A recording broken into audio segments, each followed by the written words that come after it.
يا ربي صل على المختار طه البشير واغفر لنا كل زله وامحنا في النظير يا ربي صل على المختار.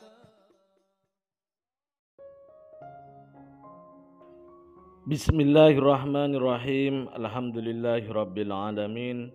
Allahumma salli wa sallim ala sayyidina Muhammadin wa ala ali sayyidina Muhammadin miftahi babi rahmatillah adada ma fi ilmillah salatan wa salaman daimaini bidawami mulkillah. Allahumma salli ala sayyidina Muhammadin salatan tunawwiru biha qalbi wa taqdili biha hajati fid dunya wal akhirah wa ala alihi wa sahbihi wa sallim. Assalamualaikum warahmatullahi wabarakatuh. Sahabat online yang dirahmati Allah, alhamdulillah kita bisa berjumpa kembali. Mudah-mudahan kita senantiasa mendapatkan taufik dan hidayah dari Allah Subhanahu wa Ta'ala. Pada pertemuan kita kali ini, mari kita ngaji bareng Habibana Novel bin Muhammad Al-Idrus tentang Rasulullah Sallallahu Alaihi Wasallam adalah uswatun hasanah atau suri tauladan bagi kita. Kan kalau saya punya mobil, saya punya mobil, kalau pengen mobilnya itu bagus, saya servis sesuai dengan petunjuk, sesuai dengan petunjuk buku servisnya.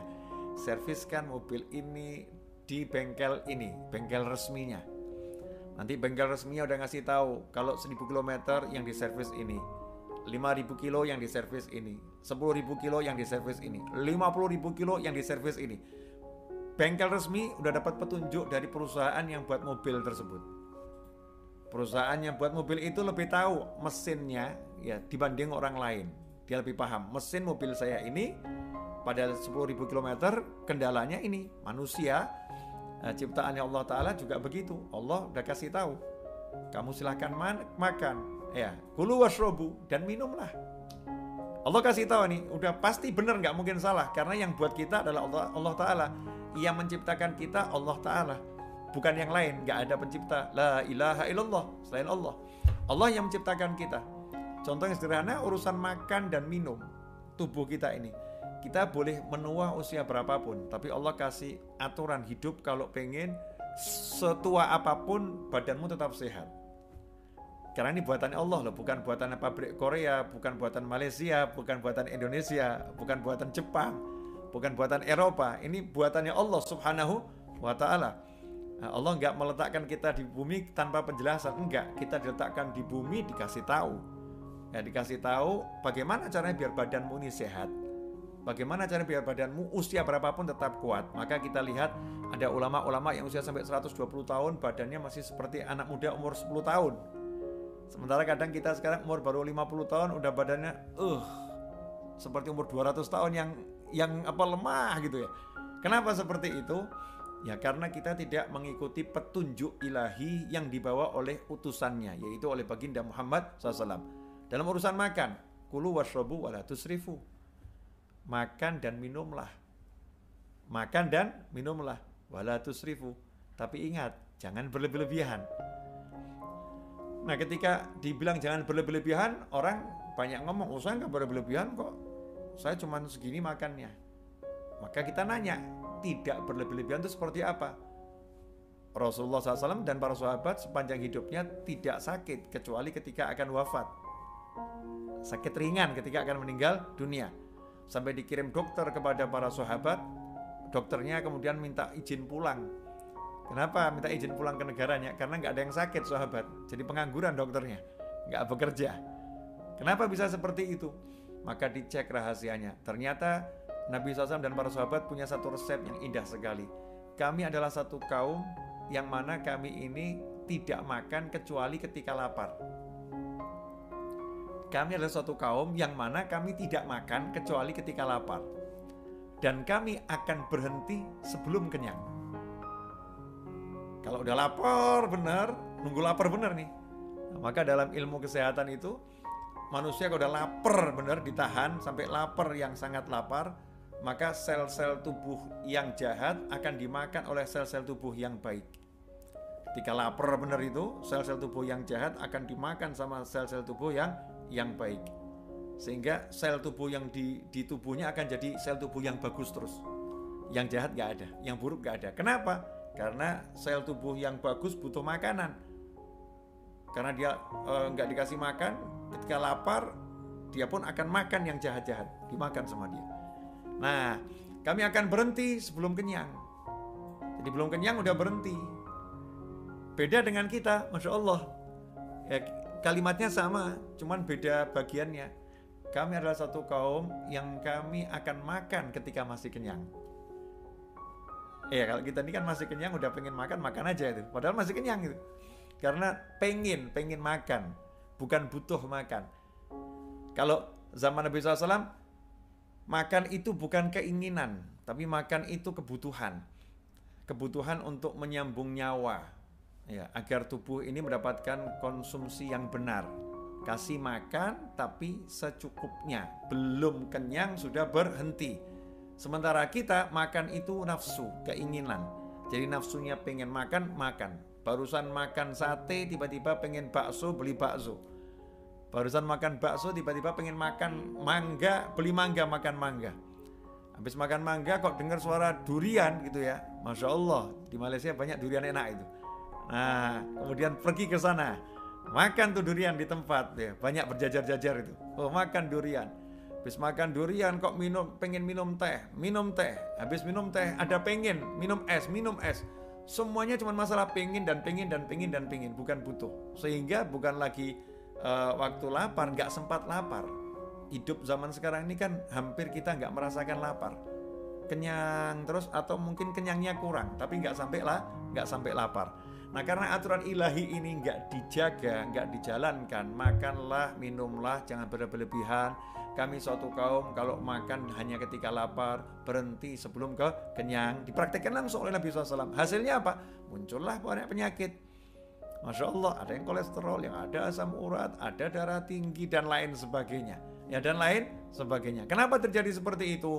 Karena kita tidak mengikuti aturannya Allah Ta'ala, tidak mengikuti petunjuknya utusan Allah Subhanahu wa Ta'ala, yaitu baginda Muhammad SAW. Ini contoh dalam ilmu lahiriah, ya, ilmu makan. Dan ilmu yang lain, tidur. Ilmu tidur yang sederhana, simple. Jadi Nabi SAW itu semua sebagai utusannya Allah ya mengajarkan semua sendi kehidupan, utusannya Allah. Jadi Allah meletakkan manusia di muka bumi. Semua cara untuk hidup di muka bumi udah dijelaskan sama Allah Ta'ala. Secara fisik, mau tidur udah dijelaskan. Kalau siang hari di waktu zuhur, ambil tidur sedikit, qailullah, tidur sejenak, ya 5-10 menit. Itu tidur sejenak itu manfaatnya luar biasa. Ternyata penelitian modern baru membuktikan, oh ternyata tidur sejenak di waktu sebelum zuhur atau setelah zuhur sejenak itu bisa menyebabkan kemampuan otak kembali sekian ratus persen, kembali lebih energik otaknya. Fisiknya juga seperti dicas ulang, jadi sehat. Sehingga ada perusahaan-perusahaan tuh di beberapa negara yang dia memaksa karyawannya jam segitu masuk satu ruangan semua tidur berjamaah. Ya, 10-15 menit tidur berjamaah. Nah, sekarang kita di kantor dikasih, kalau di Indonesia itu jam istirahat jam 12 sampai jam 1. 12 sampai jam 13. 1 jam istirahat rata-rata. Ya, biasanya kita kalau jam istirahat, ya jam istirahat bukannya kita ini rebahan sebentar 10 menit, enggak, tapi keluar cari makan. Ya, sibuk cari makan. Jadi istirahat itu identik dengan jam makan, bukan jam istirahat. Sementara ajaran Nabi SAW jam 12 sampai jam 1, waktunya zuhur. Setelah sholat zuhur atau sebelum sholat zuhur istirahat sejenak, tidur 10 menit, 15 menit. Akan mengembalikan energimu. Nah, ini nggak dilakukan juga oleh kita umat Nabi Muhammad SAW. Umat Islam nggak ngamalin itu. Ya, mayoritas umat Islam mengabaikan itu, mengabaikan ajaran Nabi Muhammad SAW. Kemudian tidur malam. Ya, Rasul mengajarkan cara tidur yang sederhana. Cara tidur itu baringkan tubuh di sisi kanan. Ya, dengan tangan di pipi, tubuh di sisi kanan. Menghadap ke kiblat. Dada menghadap ke kiblat, wajah menghadap ke kiblat. Kenapa seperti itu? Orang belajar hikmahnya. Jadi antara hikmahnya adalah agar jantung tidak tertekan. Kalau tidur di sisi kiri nanti jantung tertekan. Berapa banyak orang yang tidur di sisi kiri tubuhnya selama puluhan tahun sehingga jantungnya itu ditekan terus. Makanya penyebab umur jadi pendek. Karena tiap hari dia menyakiti jantungnya tanpa dia sadari. Sementara Nabi SAW sudah mengajarkan jaga di jantung, letakkan tubuh di sisi kanan. Kalau terpaksa nggak bisa sisi kanan, tidurnya telentang dengan kakinya menghadap ke kiblat. Kalau terpaksa ya tidurnya seperti itu. Nah, lagi-lagi jantungnya aman, nggak tertekan. Luar biasa ajaran Nabi Muhammad SAW. Dari mulai tidurnya, bangun tidurnya, ketika orang itu buang hajat, ketika orang itu makan, orang minum, semua udah diajarkan Nabi Muhammad SAW. Bahkan untuk urusan bisnis, cara kerja, diajarkan oleh Nabi Muhammad SAW. Utusannya Allah udah menjelaskan semuanya. Nah, yang membuat keheranan saya sebagai seorang muslim adalah kenapa kita ini kok kurang bisa meyakini ajarannya Nabi SAW, sementara ajaran motivator itu lebih kita yakini tanpa kita merendahkan siapapun. Kita lebih percaya motivator A bilang A, padahal motivator itu mengambil dari Nabi Muhammad SAW. Ucapan motivator itu lebih kita percaya, sementara ucapan Nabi kurang kita yakini. Seperti Nabi mengajarkan Allah meletakkan keberkahan untuk umatku di pagi harinya. Fi bukuriha, pagi hari. Jangan tidur di pagi hari. Itu ajaran Nabi Muhammad SAW. Ajarannya utusan Allah. Tapi kita kurang meyakini itu. Begitu dibilang orang-orang ternama, orang-orang besar di dunia ini, mereka itu tidak pernah tidur di pagi hari, baru kita semangat. Jadi yang namanya Einstein, namanya ini, kalau pagi nggak pernah tidur ya. Wah, kenapa saya tidur pagi? Larinya ke sana, larinya kepada yaitu orang-orang yang seperti itu. Tapi nabinya sendiri yang pasti benar, utusannya Allah. Ya, bukan seorang motivator, tapi utusan Allah di atas semuanya, Nabi Muhammad SAW. Kenapa kita kok kurang mau belajar? Kalau saya mau hidup, saya ya pengen belajar dari yang punya kehidupan, yaitu Allah Ta'ala. Saya akan nanya, ya Allah, gimana caranya hidup? Allah akan jawab, sudah aku kirim utusanku. Ya Allah, gimana caranya saya ngurus anak? Sudah aku kirim utusanku. Ya Allah, gimana caranya saya menghadapi suami? Sudah aku kirim utusanku. Ya Allah, gimana cara saya menghadapi istri? Udah aku kirim utusanku. Ya Allah, gimana caranya saya berhubungan dengan orang yang jahat? Udah aku kirim utusanku. Ya Allah, gimana caranya saya berdagang? Udah aku kirim utusanku. Ya Allah, gimana caranya saya makan? Sudah aku kirim utusanku. Semua sudah Allah kirim lewat Nabi Muhammad SAW. Nah, jadi kalau kita pengen selamat hidup, labab ilabab Muhammad SAW. Gak ada pintu yang bisa kita masuki dengan benar kecuali pintunya Nabi Muhammad SAW, bukan pintu yang lain. Begitu kita pilih pintu yang lain, berarti kita udah salah jalan. Kalau kita pilih pintu yang lain, kita udah salah jalan. Kita masuk lewat pintunya Nabi Muhammad SAW. Dari situ kita akan mendapatkan banyak jalan ya untuk melakukan banyak kebaikan. Jadi tidak ada kisahnya orang yang berjalan dengan jalan Nabi SAW hidupnya kemudian dalam kebimbangan, nggak mungkin. Kalau dia diuji dengan apapun, nggak akan dia bimbang. Dia akan pede, yakin, percaya diri. Ya, percaya diri. Kenapa? Saya berpegang dengan jalan Nabi Muhammad SAW. Nggak mungkin yang saya lakukan salah. Nggak mungkin saya lakukan salah. Pasti benar. Nggak mungkin salah. Nah, itulah cara hidupnya para sahabat radhiyallahu anhum ajma'in.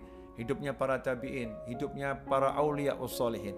Nah, kita tinggal copy paste, tiru saja, selesai. Ya, ditiru selesai. Alhamdulillah, kita telah menyimak penjelasan dari beliau. Semoga ilmu yang telah kita peroleh ini dari Habibana Naufal bin Muhammad Al-Idrus menjadi ilmu yang bermanfaat bagi kita, keluarga, dan anak cucu kita. Rasulullah Shallallahu Alaihi Wasallam adalah contoh teladan yang baik bagi semua manusia. Teladan ini mencakup seluruh aspek kehidupan, di antaranya dalam hal pola makan yang bermuara pada kesehatan tubuh secara keseluruhan. Kesehatan merupakan aset kekayaan yang tak ternilai harganya. Ketika nikmat kesehatan dicabut oleh Allah Ta'ala, maka manusia rela mencari pengobatan dengan biaya yang mahal, bahkan pergi ke tempat yang jauh. Sayangnya hanya sedikit orang yang peduli dan memelihara nikmat kesehatan yang telah Allah Ta'ala anugerahkan. Sehingga tidak jarang berbagai macam penyakit menempel pada diri kita. Nah, dengan mencontoh pola makan Rasulullah Shallallahu Alaihi Wasallam, sebenarnya kita sedang menjalani terapi pencegahan penyakit dengan makanan. Semoga kita bisa mengamalkan ajaran-ajaran dari Rasulullah Shallallahu Alaihi Wasallam, menjadi umat yang sehat dan kuat, serta diberi panjang umur dalam taat kepada Allah Ta'ala. Amin ya rabbal alamin. Wallahu alam bisawab. Semoga barokah dan manfaat. Assalamualaikum warahmatullahi ta'ala wabarakatuh.